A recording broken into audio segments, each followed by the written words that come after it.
અરે આમને કેટલી વાર કીધું છે કે આજે જમાઈ આવવાના છે એટલે ઘર હરખું રાખવું પડે. આ જો આવા ઓશિકા હારા લાગે, જમાઈ આવવાના છે નવા કાઢ ઓશિકા, નવા લાય તો સારું લાગે થોડું કામ. આ તકિયું જોતું છે, તમને કેટલી વાર કીધું છે કે આપણે જમાઈ આવે ને ત્યારે જ કાઢવાનું, એમને જ આપવાનું, તમારે નહીં લેવાનું. એક ના એક જમાઈ છે તો સમજતા જ નહીં સી ખબર. અરે તમે હજુ આઈ નહીં ગુડાણા છો, જાવને આમ જમાઈ આવવાનો ટાઈમ થયો, હમણાં આવી જશે, એમને ખાવાનું છે.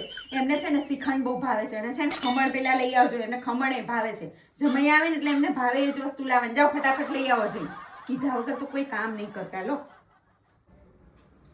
તમે આવી ગયા બધું લઈને? એમ કરો છે ને બધું રસોડામાં હું કહું છે ને થોડી આ મેથી સુધાર દઉં.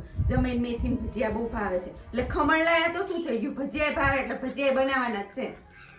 જમાઈ બિચારા કે રોજ રોજ આવે છે. અલી તું આ જમાઈને આટલું હાચવાસ એટલું તારી વહુને હાચવતી. આ જમાઈ છે ને આપણી છોકરીને હાચવે છે એટલે આપણે છે ને જમાઈને હાચવવા પડે.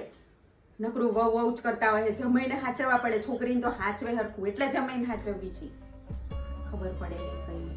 આ તારો જમાઈ તો છે ને ખાલી છોકરીને જ હાચવે છે અને તારી વહુ તો આપણને હાચવે છે ને આખા ઘરને હાચવે છે. એટલે જમાઈ કરતા વહુને હવાઈ હાચવવી પડે તારે. આમ તો તમારી વાત તો સાચી છે હો. જમાઈ તો ખાલી દીકરીને જ હાચવે ને વહુ તો આપણને બધાને હાચવે છે એટલે વહુને હાચવવી પડે, વહુને ભાવતું કરવું પડે. પણ તમારી વાત સાચી હો, હવે હું આપણી વહુને એટલી જમાઈ કરતાંય વધારે હાચવીશ.